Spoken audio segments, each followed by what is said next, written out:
Seja muito bem-vindo para mais um encontro com a palavra. Estou feliz com sua participação em mais esse estudo da Bíblia.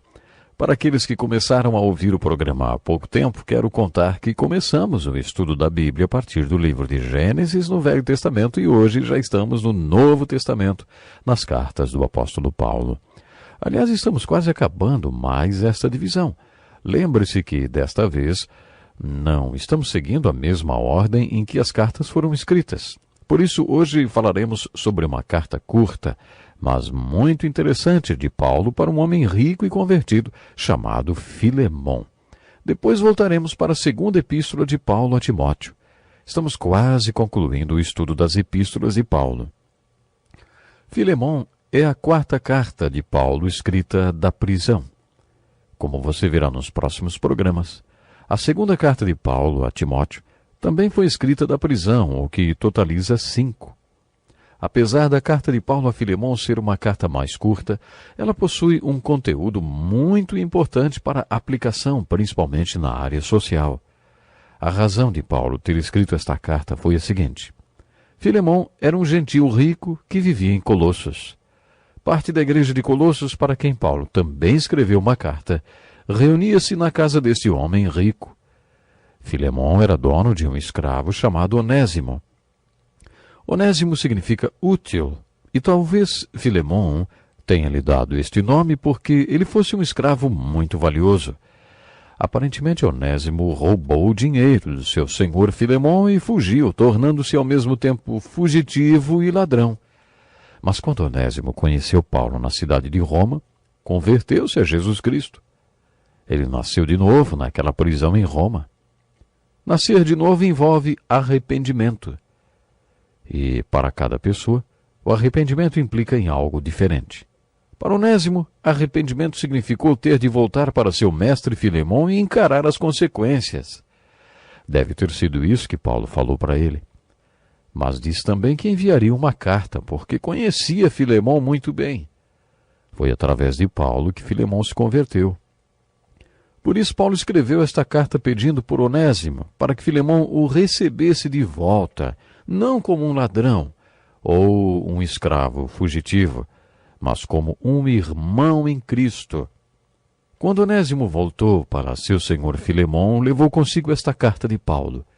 Onésimo tinha fugido como um escravo e ladrão e agora voltava como um nascido de novo, um seguidor de Jesus Cristo. Esta é a história da carta de Paulo a Filemon. Mas, quando começamos a lê-la, percebemos que, apesar de ser uma carta muito curta, possui um conteúdo prático-social muito importante com importantes implicações. Esta carta é uma obra-prima na questão da diplomacia. Paulo era um mestre em várias áreas. Ele nos deixou obras-primas nas áreas da teologia, teologia pastoral, ministerial e em muitas outras áreas. Agora iniciaremos o estudo de sua obra-prima na área da diplomacia, de ação social. Como já falei, alguns cristãos nos Estados Unidos, no Brasil e em outros países das Américas foram donos de escravos. Alguns deles gostavam de encomendar sermões que falassem sobre o que a Bíblia ensina aos escravos, principalmente os textos de Colossenses e Efésios, em que o apóstolo Paulo fala para os escravos servirem a seus senhores como ao próprio Senhor Jesus Cristo. Também comentei que esses mesmos senhores de escravos não queriam que seus escravos lessem a carta de Paulo a Filemon. Esta carta de Paulo a Filemon foi muito importante nos Estados Unidos durante a Guerra Civil, que girou principalmente em torno da escravidão, porque nessa carta está implícito que somos todos um em Jesus Cristo. Em Cristo não existe a diferença entre homem e mulher, livre, escravo, grego ou judeu. Somos todos um em Cristo. Quando o escravo Onésimo nasceu de novo, toda a sua vida e os relacionamentos que tinha, inclusive o relacionamento com seu senhor Filemon, isso mudou também. Como seu senhor era um nascido de novo, as implicações sociais e as aplicações desta carta foram muito importantes. O relacionamento entre Filemon e seu escravo Onésimo mudou completamente. Esta carta tão curtinha é uma das cartas de maior impacto social que Paulo escreveu. Nessa leitura que faremos da carta que Paulo mandou através de Onésimo para Filemon, observe sua diplomacia e tato. Leia E observe como Paulo abordou de maneira positiva um problema tão delicado. Paulo, prisioneiro de Jesus Cristo, e meu irmão Timóteo, a você, Filemon, nosso amado cooperador, a irmã Áfia, provavelmente a mulher de Filemon, Arquipo, nosso companheiro de lutas, talvez o filho de Filemon e Áfia, e a igreja que se reúne com você em sua casa. É interessante que Paulo dirija a carta para toda a igreja que se reunia na casa de Filemon, porque Filemon ia tratar desse assunto com todos, não como um problema particular dele, mas um assunto a ser tratado com toda a igreja que se reunia na sua casa. E a saudação era sempre: graça e paz da parte de Deus, nosso Pai, e do Senhor Jesus Cristo. Esta é a parte diplomática da carta. Ao observar o objetivo de Paulo ao escrevê-la, observe como é bonito o modo como ele trata do assunto. Sempre dou graças a meu Deus, lembrando-me de você nas minhas orações, porque ouço falar da sua fé no Senhor Jesus e do seu amor por todos os santos. Encontramos aqui a primeira aplicação. Oro para que a comunhão que procede da sua fé seja eficaz no pleno conhecimento de todo o bem que temos em Cristo. Mais uma aplicação. Seu amor me tem dado grande alegria e consolação, porque você, irmão, tem reanimado o coração dos santos. Agora Paulo começa a entrar no assunto propriamente dito. Por isso, mesmo tendo em Cristo plena liberdade para mandar que você cumpra o seu dever, prefiro fazer um apelo com base no amor. Eu, Paulo, já velho, e agora também prisioneiro de Cristo Jesus. Isso é tocante, não é? Ficou difícil para Filemon responder essa carta, não? Bom, Paulo continua. Apelo em favor de meu filho Onésimo, que gerei enquanto estava preso. Agora ele tem até uma pontada de humor. Ele antes era inútil, mas agora ele é útil, tanto para você quanto para mim. O nome Onésimo significava útil, por isso Paulo brinca com as palavras. Mando-o de volta a você como se fosse o meu próprio coração. Gostaria de mantê-lo comigo para que me ajudasse em seu lugar enquanto estou preso por causa do Evangelho, mas não quis fazer nada sem a sua permissão, para que qualquer favor que você fizer seja espontâneo e não forçado. Paulo valorizava a qualidade que Deus nos deu do livre-arbítrio. Vocês estão lembrados como ele enfatizou esta questão quando falou do sofrimento dos santos nos capítulos 8 e 9 de 2 Coríntios? O ato de contribuir ou doar deve ser voluntário, conforme o coração. Deus ama o que dá com alegria. Um presente não deve ser dado sob coação. Isso era muito importante para Paulo. Paulo escreveu mais. Talvez ele tenha sido separado de você por algum tempo para que você o tivesse de volta para sempre, não mais como escravo, mas acima de escravo como irmão amado. Para mim, ele é um irmão muito amado e ainda mais para você, tanto como pessoa quanto como cristão. Assim, se você me considera companheiro na fé, receba-o como se estivesse recebendo a mim. Observe como Paulo continua nesta aplicação. Se ele o prejudicou em algo ou lhe deve alguma coisa, ponha na minha conta. Eu, Paulo, escrevo de próprio punho. Eu pagarei, para não dizer que você me deve a própria vida. Paulo se referiu ao fato de Filemon ter aceitado Jesus através de Paulo. Sim, irmão, eu gostaria de receber de você algum benefício por estarmos no Senhor. Reanime o meu coração em Cristo. Observe como Paulo é positivo. Escrevo-lhe certo de que você me obedecerá, sabendo que fará ainda mais do que lhe peço. Além disso, prepara-me um aposento, porque graças às suas orações espero poder ser restituído a vocês. Aqui Paulo está contando a Filemon que, como resultado de suas orações, ele seria solto da prisão em Roma, de onde estava escrevendo a carta. Epáfras. Epáfras foi pastor da igreja de Colossos, a igreja de Filemon. Então ele diz, Epáfras, meu companheiro de prisão por causa de Cristo Jesus, envia-lhe saudações, assim como também Marcos, Aristarco, Demas e Lucas, meus cooperadores. A graça do Senhor Jesus Cristo seja com o espírito de todos vocês. O ponto principal desta carta é que Paulo está dizendo a Filemon, o rico senhor de escravos, que Jesus transforma os homens e, quando isso acontece, ele também transforma a maneira como esta pessoa se relaciona com outros. Pense em como Jesus Cristo transformou a vida de Paulo. Paulo tinha sido um fariseu, um rabino, um zelote, e no seu zelo prendeu e levou à morte seguidores de Cristo. Pense em como Jesus Cristo o transformou. Se não fosse assim, como um velho rabino fariseu como Paulo, que tinha sentado aos pés de Gamaliel, se relacionaria com um gentil como Filemon? Um judeu era proibido de visitar a casa de um não-judeu. Como então Paulo poderia se relacionar com Filemon se Cristo não tivesse transformado tanto um como o outro? Pior ainda, o que Paulo teria a ver com um escravo fugitivo feito Onésimo? Onésimo era um gentil, escravo, ladrão, fugitivo. O que um velho fariseu feito Paulo teria a ver com um homem feito Onésimo, se Cristo não o tivesse transformado? A principal aplicação e implicação desta carta está na vida de Filemon. Imagine quanto Jesus transformou sua vida. Nesta carta, o apóstolo Paulo está sugerindo que as mudanças que Jesus fez na vida de Filemon deveriam atingir o seu relacionamento com Onésimo, o escravo fugitivo. Depois pense em como Jesus transformou a vida de Onésimo. Ele era um ladrão e um escravo fugitivo. A pena para esses dois crimes era a morte. Ele tinha sido pego e seria morto, mas se converteu. E o apóstolo Paulo escreveu para seu senhor dizendo: quero que você o receba de volta. É claro que isso significava perdoar Onésimo e recebê-lo, não mais como um escravo fugitivo que deveria ser executado, não como um ladrão que deveria ir para a prisão. Ele queria que Filemon recebesse Onésimo como um irmão em Cristo. Isso não é demais? Ele tinha sido um escravo fugitivo, e Paulo diz: Filemon, receba-o como um irmão. Vocês não acham que se Paulo tivesse um filho mesmo, de sangue, Filemon receberia bem? Paulo escreveu: apelo em favor de meu filho Onésimo, que gerei enquanto estava preso. Este é o amor de Cristo, o amor que transforma. Pense nisso e até o próximo programa. Seja muito bem-vindo a mais um encontro com a palavra. É uma grande alegria poder estudar a palavra de Deus com você. Obrigado por sua participação no estudo do livro mais importante do mundo.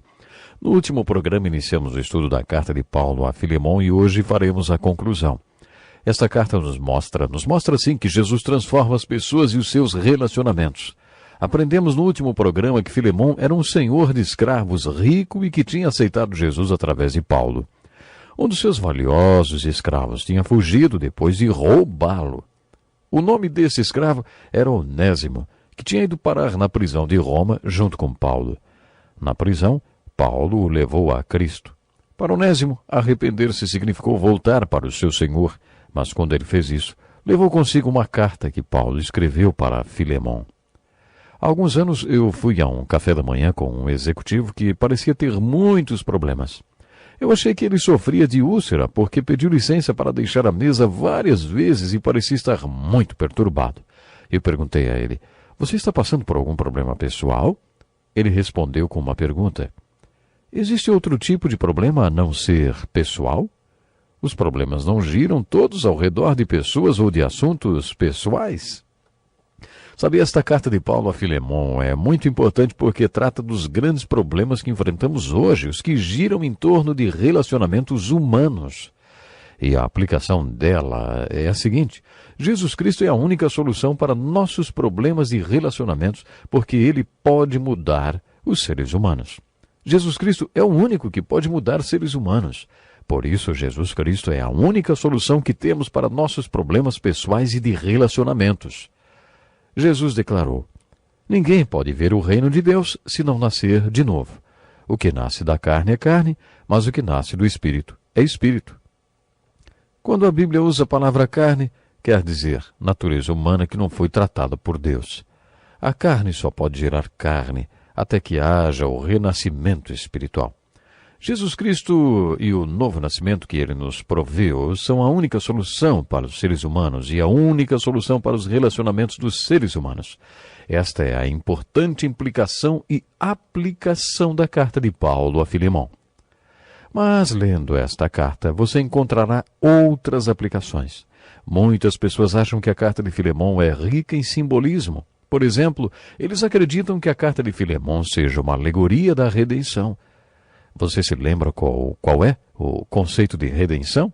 Aprendemos sobre este conceito quando estudamos o Velho Testamento, mais especificamente os livros da Lei e o de Ruth. Redimir alguma coisa significa comprar e trazê-la de volta. Você já perdeu alguma coisa e depois a recuperou? Quando você encontra o que estava perdido, percebe que aquilo adquire um outro valor, porque estava perdido e você reencontrou. É isto que a carta de Paulo a Filemão sugere. Talvez ele tenha sido separado de você por algum tempo, para que você o tivesse de volta para sempre. Para muitos, esta é uma figura muito bonita de redenção, porque é isso que acontece com toda a raça humana. Deus nos perdeu por um pouco de tempo para depois nos trazer de volta através do sacrifício de Cristo na cruz. O sangue de Jesus Cristo na cruz foi o preço pago para que Deus pudesse nos comprar e nos trazer de volta para si próprio. A Bíblia denomina isto de redenção. Essa história de Filemão e Onésimo também ilustra o que acontece com os filhos. Frequentemente nós, pais, perdemos nossos filhos por um tempo. Quando um adolescente está crescendo, ele passa por um período de caminhos muito perigosos. A Bíblia diz que devemos ensiná-los, para quando amadurecerem, não saírem do caminho no qual foram ensinados. Mas a Bíblia não diz que eles não tomarão rumos perigosos antes de finalmente decidirem como vão viver as próprias vidas. Podemos ensinar nossos filhos, mas quando eles acabam o segundo grau ou atingem a idade de 18 anos, 19 ou 20, só aí veremos o quanto eles realmente aprenderam. E devemos deixar que eles partam. Uma vez uma de nossas filhas decidiu morar fora de casa. Felizmente estávamos com visitas em casa, um professor de faculdade que tinha trabalhado com estudantes durante vários anos. Ele nos deu um conselho muito bom que vou compartilhar com vocês agora. Ele disse: se eu fosse vocês, deixaria ela ir. Provavelmente ela vai seguir o sistema de valores que aprendeu com vocês. Agora, se vocês não deixarem, ela vai se tornar rebelde e pode acabar se rebelando, inclusive contra tudo que aprendeu de vocês. Por isso, aconselho que vocês a deixem ir, se ela quer ir. Foi o que fizemos. Antes de completar 3 meses fora de casa, ela voltou porque tinha descoberto que o mundo é um lugar difícil para se viver. Ela aprendeu que é muito difícil sobreviver lá fora, principalmente se você está tentando estudar e arrumar seu lugar ao sol. Ela voltou pronta para viver dentro do esquema da nossa casa. Neste processo de instruir os filhos no caminho que eles devem seguir, às vezes temos que soltá-los um pouco até que nossa fé se torne a deles também, para que eles, assim como Onésimo, busquem a fé e retornem para os pais. Quando eles passam a ter a própria fé e as próprias experiências, e não mais a sua fé e experiência, você os ganha para toda a vida. É assim que vemos ilustrado o conceito de redenção nesta carta de Paulo a Filemão. O apóstolo Paulo disse a Filemão: se ele o prejudicou em algo, ou lhe deve alguma coisa, ponha na minha conta, eu o pagarei. Para alguns temos aqui uma figura do que Cristo fez por nós. Quando Jesus morreu na cruz pelos nossos pecados, ele pagou toda a nossa dívida. O versículo 21 de 2 Coríntios capítulo 5 diz: Deus tornou pecado por nós aquele que não tinha pecado, para que nele, Jesus, nos tornássemos justiça de Deus. Foi isso que Isaías quis dizer. O castigo que nos trouxe paz estava sobre ele, pelas suas feridas fomos curados. E o Senhor fez cair sobre ele a iniquidade de todos nós. Textos como este estão nos dizendo que, quando Jesus Cristo morreu na cruz, ele disse em relação ao meu, ao seu e ao pecado de todo mundo: não importa o quanto eles devam, eu pago a conta. Como você pode perceber, a carta de Paulo a Filemão é cheia de aplicações. Algumas pessoas ainda argumentam que esta carta também ilustra a santificação, porque Paulo escreve a Filemão que antes de Onésimo fugir e se converter na prisão, ele não podia honrar o próprio nome. O nome dele era Onésimo, útil. Só que ele não honrava este nome. Mas depois que encontrou Jesus, ele voltou para Filemão, seu senhor, com o poder de Jesus, com o carisma de Jesus no coração, que ele capacitou a honrar o seu nome. Quando estudamos os evangelhos, falei que deveríamos aplicar com nossos filhos a mesma psicologia que Jesus usou com Pedro. Jesus falou para Pedro que o chamaria de pedra, mesmo que ele não fosse uma.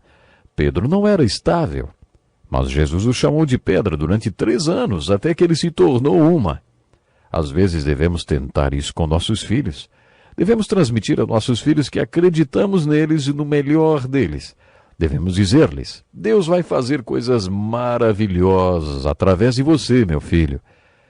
Paulo nos ensina em 1 Coríntios 13 que o amor faz isso. O amor tudo crê, tudo espera. O amor deseja o melhor e acredita no melhor.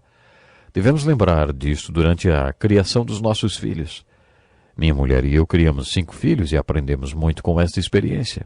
Não podemos esperar que nossos filhos frutifiquem no Espírito ou que tenham os valores de quem nasceu de novo, até que realmente se tornem seguidores de Cristo e recebam o Espírito Santo. Às vezes os pais ficam desiludidos e os filhos ficam frustrados porque os pais estão esperando um comportamento que eles não conseguem ter. Aprendemos mais uma lição com a vida de Onésimo. Paulo disse a Filemão: ele antes lhe era inútil, mas agora é útil, tanto para você quanto para mim. Talvez ele tenha sido separado de você por algum tempo, para que você o tivesse de volta para sempre, não mais como escravo, mas acima de escravo, como irmão amado.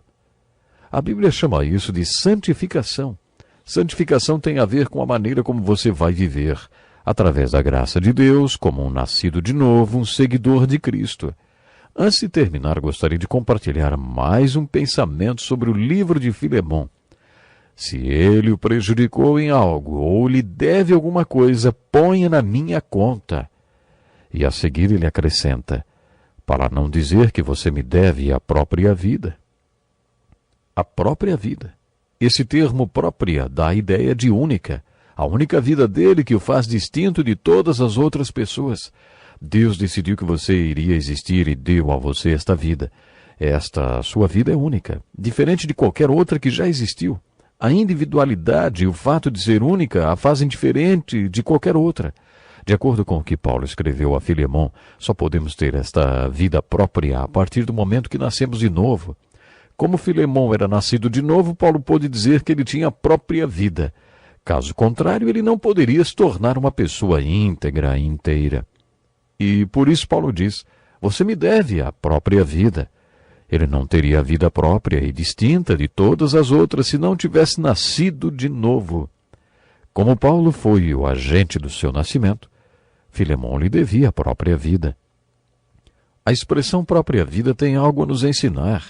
Existem tantas pessoas frustradas, desiludidas e infelizes porque não são a pessoa que Deus planejou que elas fossem. Como consequência, entram no que chamamos de crise de identidade.